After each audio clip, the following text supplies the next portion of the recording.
வணக்கம் நண்பர்களே, welcome to 7 Seconds GK.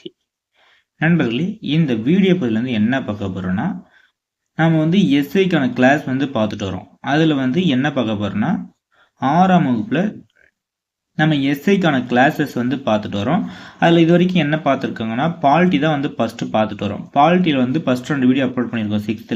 இப்போ 6thலேயே 3rd வீடியோ என்ன பார்க்க போகிறோன்னா, தேசிய சின்னங்கள்னு சொல்லிட்டு தான் 3rd லெசனை பார்க்க போகிறோம் 6th. கனவும் காதலும் காக்கி மட்டுமே. இப்போ கிளாஸஸ் பார்த்துடலாம் வாங்க. இப்போ தேசிய சின்னங்கள் மேக்ஸிமம் இதுலேருந்தே உங்களுக்கு ஃபுல்லாக கவர் ஆகிரும். பாருங்கள், நம்ம டெலகிராம் சேனலில் ஜாயின் பண்ணலாம். நம்ம டெலகிராம் சேனல் ஜாயின் பண்ணிக்காங்க. அது மட்டும் இல்லை நம்ம சேனலை ஃபஸ்ட் டைம் பார்க்குறீங்கன்னா நம்ம சேனலை சப்ஸ்கிரைப் பண்ணிக்காங்க. நீங்கள் நமக்கு எவ்வளோ சப்போர்ட் பண்ணுறீங்களோ அதை பொறுத்து தான் நெக்ஸ்ட் வீடியோ அப்லோட் பண்ணால் நமக்கு ஒரு மோட்டிவேஷனாக இருக்கும். சப்போஸ் நம்ம வீடியோ பார்க்குறீங்க, நம்ம இடையில ஏதாவது ஒரு கொஷின்ஸ் கொடுத்தா நீங்கள் ஆன்சர் பண்ணுங்கள். அப்போ தான் நம்ம ஒரு கொஷின்ஸ் நம்ம கிளாஸ் எடுக்கக்குள்ளே ஒரு கொஷின் கொடுக்குறோம், அதை ஆன்சர் பண்ணுறாங்கன்னு சொல்லிட்டு நம்ம நெக்ஸ்ட் வீடியோ போட நமக்கும் ஒரு ஆர்வம் இருக்கும். நீங்கள் எதுவுமே பண்ணாமல் இப்போ நம்ம ஒரு வீடியோ மட்டும் போடுறோம், அதுக்கு எதுவுமே ரெஸ்பான்ஸ் பண்ணாமல் நீங்கள் பாட்டு பார்த்துட்டு இருந்தீங்கன்னா நமக்கு ஒரு ஆர்வமே இருக்காது. அதனால் நம்ம எதனா கொஷின்ஸ் இடையில கொடுத்தா அதுக்கு ஆன்சர் கமெண்ட் பாக்ஸில் கமெண்ட் பண்ணுங்கள். நெக்ஸ்ட் எதனா உங்களுக்கு கொஷின் கொடுத்தா அதுக்கு ரிப்ளை கமெண்ட் பாக்ஸில் கமெண்ட் பண்ணுங்கள். எஸ்ஐக்காக ஒரு டெஸ்ட் பேட்ச் கண்டக்ட் பண்ணியிருக்கோம். அந்த டெஸ்ட் பேட்சோட ஃபுல் டீட்டெயில்ஸ் நம்ம டெலகிராம் சேனல் கொடுத்துருக்கோம். இந்த வீடியோ பதிலே ஃபஸ்ட்டு கமெண்ட் ஆகும். அது டிஸ்கிரிப்ஷன் பாக்ஸில் லிங்க் கொடுத்துருக்கேன், விசிட் பண்ணி பாருங்கள். அது அந்த டெஸ்ட் பேட்சோட ப்ரைஸ் ஏப்ரல் 20க்கு மேலே இன்க்ரீஸ் ஆக வாய்ப்பு இருக்குது. அதுக்குள்ளே ஜாயின் பண்ண பாருங்கள். மேக்ஸிமம் 20க்கு மேலே இன்க்ரீஸ் ஆகலாம். சப்போஸ் இன்க்ரீஸ் ஆகாமல் ஷெடியூலில் என்ன ப்ரைஸ் ஃபிக்ஸ் பண்ணியிருக்கீங்களோ அதில் கூட இருக்கலாம். இப்போ கிளாஸ் பார்த்துட்டு வரலாம். தேசிய சின்னங்கள்ல பாருங்கள், விராலிமலை மயில் சரணாலயம் உள்ள மாவட்டம் புதுக்கோட்டை. கங்கை நதிபுரத்து கோதுமை பண்டம் என்று பாடியவர் யாருன்னு பார்த்தீங்கன்னா பாரதியார். இந்தியாவின் நீளமான நதி கங்கை நதி. அந்த கங்கை நதியோட நீளம் எவ்வளோன்னு பார்த்தீங்கன்னா 2525 கிலோமீட்டர். நீங்கள் மேக்ஸிமம் ஈஸியாக ஞாபகம் வச்சுக்கோன்னா 25 ஞாபகம் வச்சுக்காங்க. 25 இந்த பேஸில் ஞாபகம் வச்சுக்காங்க. பிரம்மபுத்திரா பாருங்கள், பிரம்மபுத்திரா 3848 கிலோமீட்டர் நீளமுடையது. இங்கே என்ன கொஷின்ஸ் கேட்குறாங்கன்னு பாருங்கள். இந்தியாவில் மிக நீளமான நதி தான் கேட்குறாங்க. இந்தியாவில் கங்கை நதி தான் அதிகமாக பாயுது. பிரம்மபுத்திரா இந்தியாவில் கொஞ்சம் லென்த் கம்மியாக தான் இருக்குது. ஆனால் இங்கே இந்தியான்னு மென்ஷன் பண்ணாமல் உலகின் மிக நீளமான நதி எதுன்னு கேட்டாங்கன்னா பிரம்மபுத்திரா தான் ஆன்சர் பண்ணும். பிரம்மபுத்திராவோட நீளம் பார்த்தீங்கன்னா 3848 கிலோமீட்டர். நெக்ஸ்ட் பாருங்க, இந்தியாவின் தேசிய சின்னங்கள் ஏற்றுக்கொள்ளப்பட்ட ஆண்டுகள். தேசிய மரம் பாருங்க, ஆலமரம். ஆலமரத்தை எப்போ ஏற்றுக்கொள்ளப்பட்ட ஆண்டுன்னு பார்த்தீங்கன்னா 1950. தேசிய மலர் தாமரை 1950. தேசிய பழம் மாம்பழம், இதுவும் 1950. நெக்ஸ்ட் தேசிய பறவை பாருங்க, அது மயில் 1963. தேசிய விலங்கு புலி, இது 1973. நெக்ஸ்ட் தேசிய ஆறு பாருங்க, கங்கை 2008 இது பண்ணியிருக்காங்க. நெக்ஸ்ட் பாரம்பரிய தேசிய விலங்கு யானை. யானை 2010. நெக்ஸ்ட் தேசிய நீர் விலங்கு ஆற்று ஓங்கில்கள், இது 2010. தேசிய நுண்ணுயிர் எதுன்னு பார்த்தீங்கன்னா லாக்டோபேசில்லஸ், இது 2012. தேசிய ஊர்வனம் எதுன்னு பார்த்தீங்கன்னா ராஜநகம். தமிழ்நாட்டின் மாநில சின்னங்கள் பாருங்க. மாநில விலங்கு வரையாடு. மாநில பறவை மரகதப்புறா. மாநில மலர் செங்காந்த மலர். மாநில மரம் பனைமரம். தேசிய கொடியின் நீளம் மற்றும் அகலம். நீளம் 3, அகலம் 2, அதான் 3:2. தேசிய கொடியின் காவி நிறம் எதை குறிக்குதுன்னா தைரியம் மற்றும் தியாகம். தேசிய கொடியின் பச்சை நிறம் செழுமையும் வளமும். தேசிய கொடியின் வெள்ளை நிறம் பார்த்தீங்கன்னா நேர்மை, அமைதி, தூய்மை. இந்திய தேசிய கொடியை வடிவமைத்தவர் யாருன்னு பார்த்தீங்கன்னா பிங்காளி வெங்கையா. பிங்காளி வெங்கையா வந்து ஆந்திரா மாநிலத்தை வந்து சேர்ந்தவர். விடுதலை இந்தியாவின் முதல் தேசிய கொடி எங்கு நெய்யப்பட்டது? குடியாத்தம். குடியாத்தம் எங்க இருக்குன்னு பார்த்தீங்கன்னா வேலூர். கொடியினை பண்டித ஜவஹர்லால் நேரு 15/8/1947 வந்து செங்கோட்டையில் வந்து ஏற்றிருப்பாரு. இப்போ இந்த கொடி வந்து எங்கே இருக்குன்னா சென்னை புனித ஜார்ஜ் கோட்டையில் வந்து வைக்கப்பட்டிருக்கு. தேசிய கொடியில் அசோக சக்கரத்தில் உள்ள ஆரம் வந்து எவ்வளோன்னு பார்த்தீங்கன்னா 24. திருப்பூர் குமரன் பிறந்த இடம் வந்து சென்னிமலை. சென்னிமலை எங்கே இருக்குன்னு பார்த்தீங்கன்னா ஈரோடு. கொடிகாத்த குமரன் என்று அழைக்கப்படுபவர் திருப்பூர் குமரன். அவரை ஏன் வந்து கொடிக்காத்த குமரன் சொல்கிறாங்கன்னா போராட்டத்தின் போது வந்து உயிரே போகக்குள்ள வந்து அந்த மூவண்ண கொடியை வந்து கீழே விடாமல் வந்து அப்படியே தாங்கி பிடிச்சிருப்பாரு. அதனால தான் வந்து அவர் கொடிக்காத்த குமரன் சொல்லிட்டு பேர் வந்துச்சு. நெக்ஸ்ட் வந்து பாருங்க, இந்தியாவின் தேசிய இலச்சினை வந்து 4 முக சிங்கம். இந்தியாவின் தேசிய இலச்சினை ஏற்றுக்கொள்ளப்பட்ட ஆண்டு ஜனவரி 26, 1950. சத்தியமேவ ஜெயதேவ் என்பதன் பொருள் வாய்மையை வெல்லும். நமது இலச்சினையில் எத்தனை சிங்க உருவங்கள் மட்டுமே காண இயலும்? இப்போ நம்ம இலச்சினையில் வந்து எத்தனை சிங்கம் மட்டும் பார்க்க முடியும்னு பார்த்தீங்கன்னா 3 மட்டும் தான் பார்க்க முடியும். ஒன்று வந்து பின்னாடி இருக்கிறனால வந்து பார்க்க முடியாது. நீங்கள் எந்த சைடில் போனீங்கனாலும் 3 மட்டும் தான் பார்க்க முடியும். இந்திய இலச்சினை பயன்படுத்தக்கூடிய இடம் இந்திய அரசின் அலுவல் முறை, கடித முகப்பு, இந்திய நாணயம், கடவுச்சீட்டு இதெல்லாம் வந்து பயன்படுத்துகிறாங்க.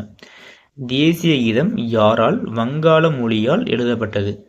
ரவீந்திரநாத் தாகூர். தேசிய கீதம் ஏற்றுக்கொள்ளப்பட்ட ஆண்டு வந்து பார்த்தீங்கன்னா ஜனவரி 24, 1950. இங்கே ஜனவரி வந்து மிஸ் ஆயிடுச்சு, ஜனவரி வந்து நோட் பண்ணிக்காங்க.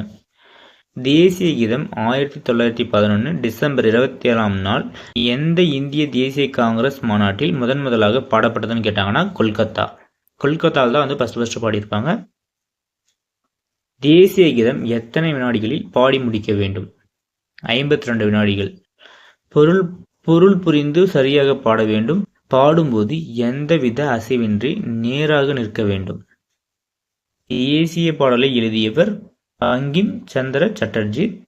தேசிய பாடல் ஏற்றுக்கொள்ளப்பட்ட ஆண்டு பார்த்தீங்கன்னா ஜனவரி 24, 1950.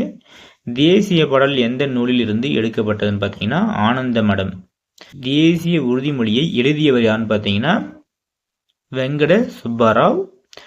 லேக்டோபேசிஸ் தேசிய நுண்ணுயிராக ஏற்றுக்கொள்ளப்பட்ட ஆண்டு வந்து பார்த்தீங்கன்னா 2012. இது வந்து மேலே பார்த்துருப்போம். பாலை தயிராக மாற்றுவது லாக்டோபேசிஸ். 16ஆம் நூற்றாண்டில் ஷெர்ஷா சூரி வெளியிட்ட வெள்ளி நாணயம் பேர் வந்து கேட்குறாங்க ரூபியா. ரூபாய் என்ற சின்னத்தை வடிவமைத்தவர் யாருன்னா டி. உதயகுமரன். இவர் வந்து தமிழ்நாட்டை சேர்ந்தவர். 2010 வந்து வடிவமைச்சிருப்பாரு. தேசிய நாட்காட்டி சக ஆண்டு. தேசிய நாட்காட்டி ஏற்றுக்கொள்ளப்பட்ட ஆண்டு 1952 மார்ச் 22 வந்து ஏற்றுக்கொள்ளப்பட்டது. யார் தலைமையிலான நாட்காட்டி சீரமைப்பு குழு மூலம் சக நாட்காட்டி ஏற்றுக்கொள்ளப்பட்டது? மேக்நாத் சாகா.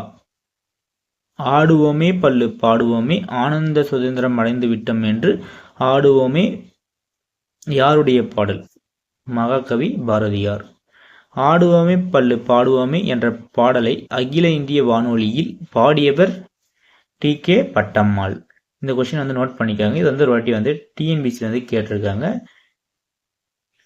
சுதந்திர நாளில் டெல்லி செங்கோட்டையில் கொடி ஏற்றுபவர் பிரதமர். இது நோட் பண்ணிக்காங்க. இந்திய குடியரசு நாளாக அறிவிக்கப்பட்ட ஆண்டு 1950 ஜனவரி 26.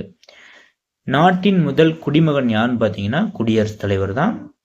குடியரசு நாளில் டெல்லி செங்கோட்டையில் கொடி ஏற்றுபவர் குடியரசுத் தலைவர். அதே சுதந்திர நாள் வந்து யார் வந்து ஏற்றுவாங்கன்னு பார்த்தீங்கன்னா பிரதமர். குடியரசு நாளில் வந்து குடியரசுத் தலைவர். பாசறைக்கு திரும்புதல் என்ற விழா எப்போது நடைபெறும்? ஜனவரி 29. தேசத்தந்தை காந்தியின் பிறந்த நாள் பார்த்தீங்கன்னா அக்டோபர் 2. அக்டோபர் 2ஆம் நாளை சர்வதேச அகிம்சை நாளாக ஐநா சபை எப்போது அங்கீகரித்ததுன்னு பார்த்தீங்கன்னா 2007 தான் வந்து அங்கீகரிச்சிருக்காங்க. ஆற்று ஓங்கில் கங்கையில் வாழும் டால்பின். இந்தியாவின் தேசிய கீதம் ஜனகணமன. தேசிய கொடியில் உள்ள அசோக சக்கரத்தின் நிறம் கருநீலம். 1896 தேசிய காங்கிரஸ் மாநாட்டில் வந்தே மாதரம் பாடலை பாடியவர் வந்து பார்த்தீங்கன்னா ரவீந்திரநாத் தாகூர். நெக்ஸ்ட் வந்து பொறுத்துக்க பாருங்க. பொறுத்துக்கன்னு சொல்லி கொடுத்துருக்கோம். ஆனால் வந்து இது பொறுத்துக்கல்ல, மேக்சிமம் வந்து அப்படியே கொடுத்துருப்போம், நிறைவே கொடுத்துருப்போம். ரவீந்திரநாத் தாகூர் வந்து தேசிய கீதம். பங்கிம் சட்டர்ஜி வந்து தேசிய பாடல். பிங்காலி வெங்கையா வந்து தேசிய கொடி. மேக்நாத் சாகா வான் இயற்பியலாளர். யானை வந்து பார்த்தீங்கன்னா ஆற்றல். குதிரை வந்து வேகம். கடின உழைப்பு வந்து காளை. கம்பீரம் வந்து சிங்கம். இது வந்து சார்நாத் தூணில் வந்து கொடுத்துருப்பாங்க. இந்த அசோக சக்கரத்திலே வந்து கீழே வந்து கொடுத்துருப்பாங்க. இந்த யானை, குதிரை, அடுத்து வந்து காளை, சிங்கம் வந்து இருக்கும். அதுக்கு என்னென்ன பொருள் மீனிங் சொல்லிட்டு கீழே கொடுத்துருக்கும்.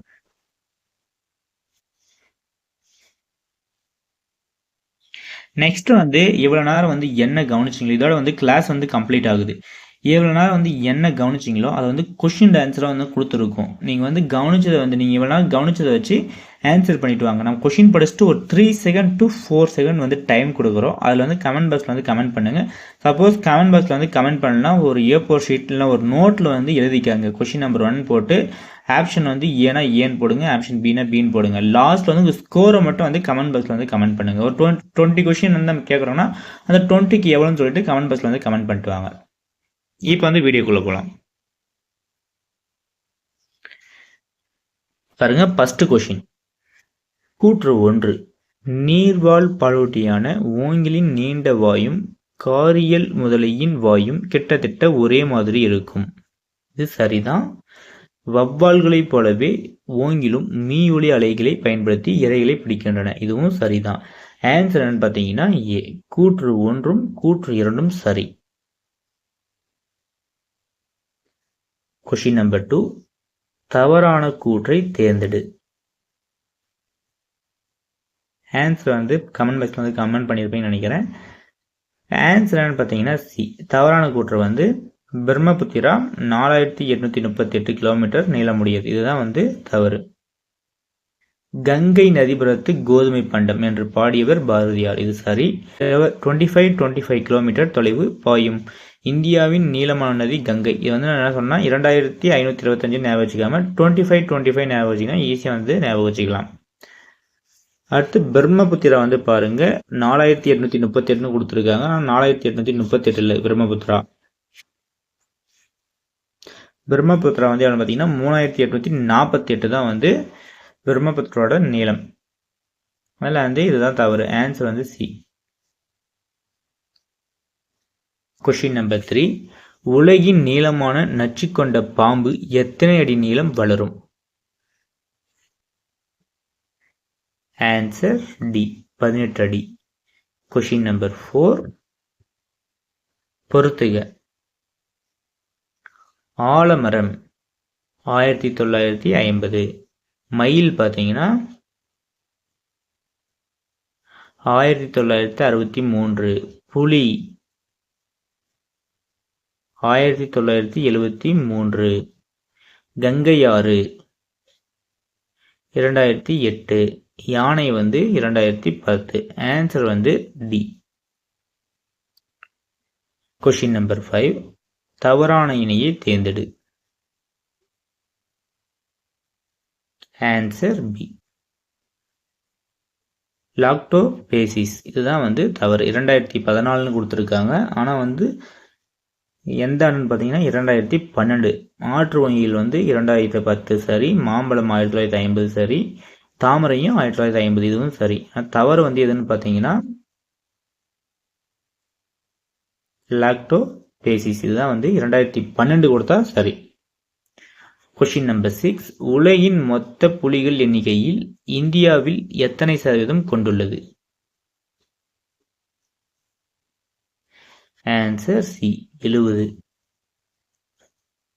கொஷின் நம்பர் 7, தவறான கூற்றை தேர்ந்தெடு.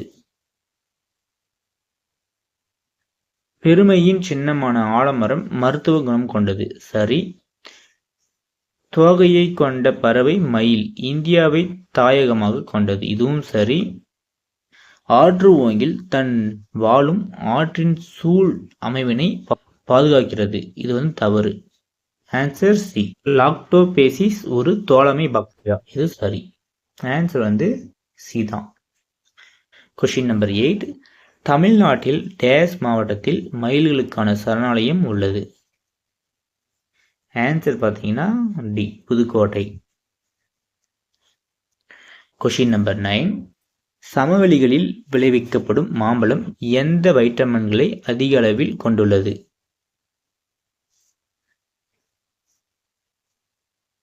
Vitamin A, vitamin C, vitamin D. Answer D.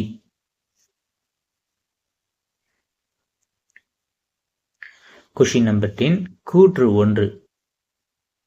கூற்று 1ம் கூற்று 2மே சரிதான். Answer A. கொஷின் நம்பர் 11, தமிழகத்தின் மாநில இயற்கை சின்னங்களில் தவறானதை தேர்ந்தெடு. மாநில விலங்கு வரையாடு. சரி. மாநில பறவை மரகதப்புறா. இதுவும் சரி. மாநில மலர் செங்காந்த மலர். இதுவும் சரி. மாநில மரம் ஆலமரம். இது தவறு.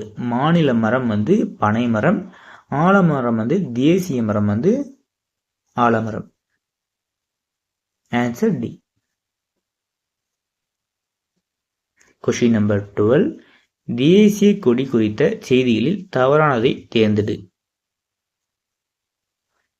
மேல் பகுதியில் உள்ள காவி நிறம் தைரியத்தையும் தியாகத்தையும் குறிக்கிறது. சரி.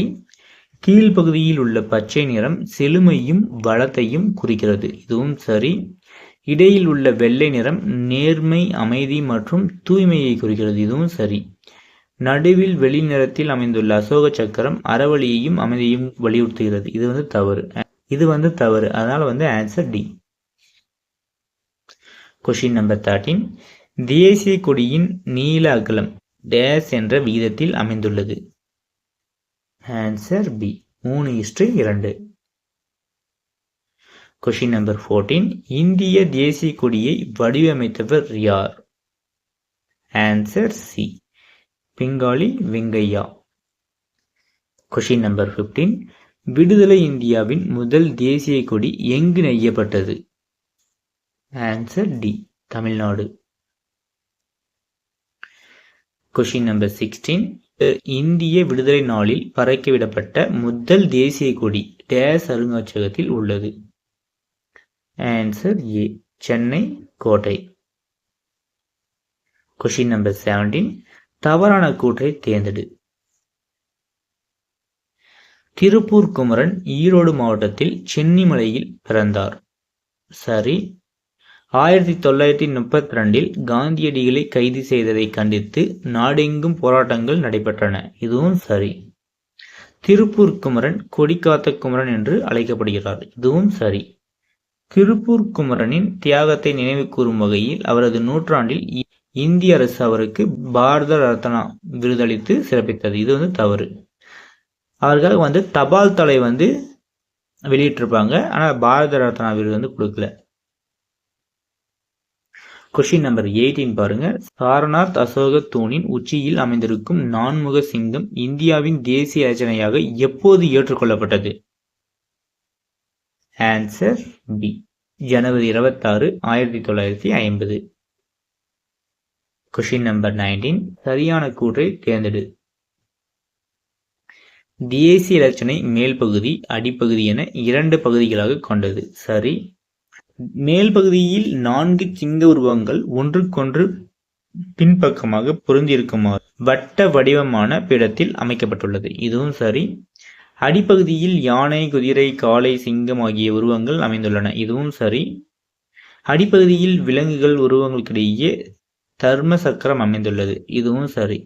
ஆன்சர் பார்த்தீங்கன்னா ஏ, அனைத்தும் சரி.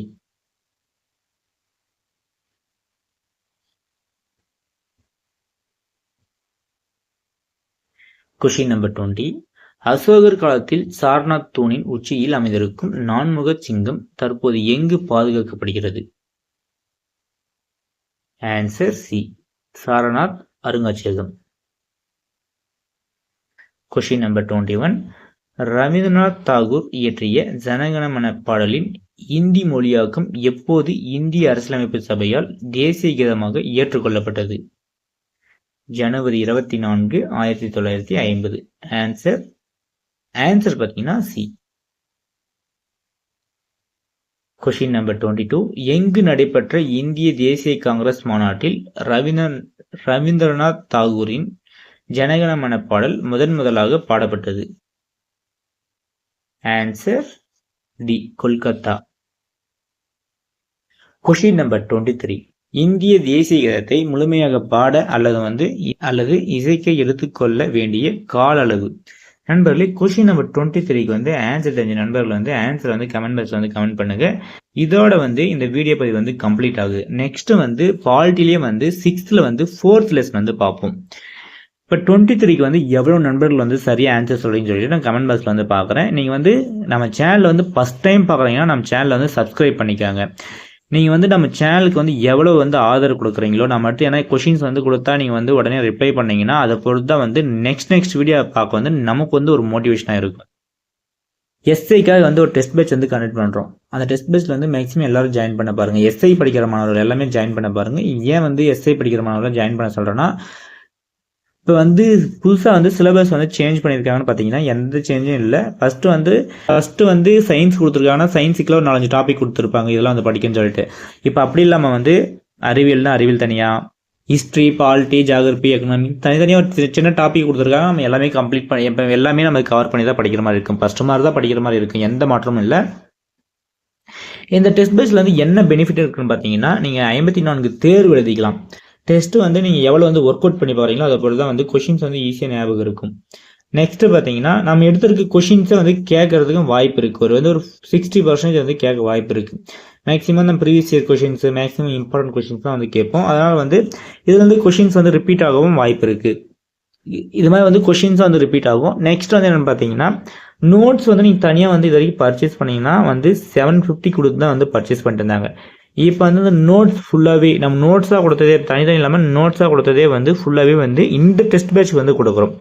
நீங்கள் பார்க்கலாம், first test batch double star காக்கி செட்லாம் டெஸ்ட் நடத்திருந்தோம். அதில் கூட இந்த நோட்ஸ் கொடுத்துருக்க மாட்டோம். தனித்தனியாக 6th தனியாக 7th தனியாக அப்படி தான் அப்லோட் பண்ணிருந்தோம். இதில் அந்த ஃபுல் போர்ஷன்ஸ் ஃபுல் போர்ஷனோட நோட்ஸ் ஃபுல்லாகவே இந்த டெஸ்ட் பேட்ச்சில் ப்ரொவைட் பண்ணுறோம்.